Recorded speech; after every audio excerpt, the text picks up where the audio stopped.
আবারও match fixing এর গন্ধ বিপিএল ক্রিকেটে। ম্যাচ গড়পেটার প্রস্তাবে রাজি না হয় রংপুর রাইডার্স থেকে বহিষ্কার হয়েছেন বলে ৭১কে অভিযোগ করেছেন দলটির চুক্তিবদ্ধ ক্রিকেটার জুপিটার ঘোষ।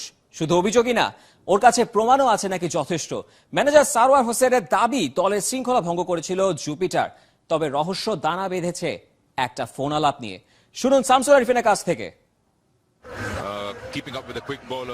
বিপিএল শুরুর আগে ক্রিকেটারদের পারিশ্রমিক নিয়ে ৯-৬ করলেও মাঠের ক্রিকেটে নজর টেনেছে রংপুর রাইডার্স। মাথা উঁচু করে আছে চ্যাম্পিয়ন রেসে। তবে ওসব ছাপিয়ে দলটির বিরুদ্ধে উঠে আসছে ম্যাচ ফিক্সিং এর গন্ধ। সন্দেহ দানা বেঁধেছে শুক্রবারের ম্যাচে রংপুরের দুই ওপেনারের সম্ভুক গতির ব্যাটিংয়ে। ৭১-এর হাতে এসেছে ১ মিনিট ৬ সেকেন্ডের একটি ফোন আলাপ। সন্দেহ করা হচ্ছে ভারতের কোনো এক বুকির সাথে কথা বলছেন রাইডার্সের কোনো এক কর্মকর্তা।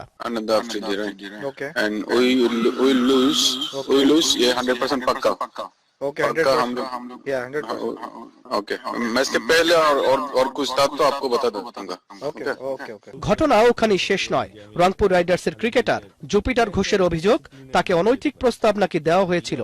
তার কাছে আছে নাকি তথ্য প্রমাণও। আমরা যখন ১ তারিখ হোটেলে উঠি তখন আমাকে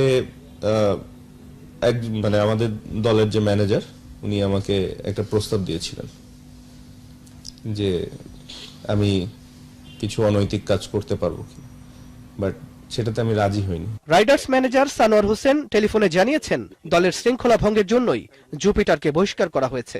বিসিবিতে আমরা পাঠাইছি, ওকে কেন আমরা বসায় রাখছি, কি মানে করে চিন্তাবাদ করা হয়েছে, কি করা হয়েছে সব দেওয়া হয়েছে। লিখিতভাবে বিসিবিতে মেইল পাঠাইছি, সবকিছু ডকুমেন্ট দিয়েছি। ও টিম ডিসিপ্লিন, রাত্রেবেলা পার্টি ছিল, পার্টিতে সে রাত বলা হয়েছে 12টার মধ্যে সবাই রুমে ফিরতে হবে, সে রাত 2টার পরে রুমে আসছে। এবং ওই পার্টিতেও সে ইনডিসিপ্লিন ছিল। ক্রিকেটার ফ্র্যাঞ্চাইজ দুই পক্ষ থেকে এই অভিযোগ জানানো হয়েছে বিপিএল গভর্নিং কাউন্সিলের কাছে। অডিও টেপটি আছে বিসিবির কাছেও। সেটির সত্যতা যাচাই করার কথা জানিয়েছে ক্রিকেট বোর্ড।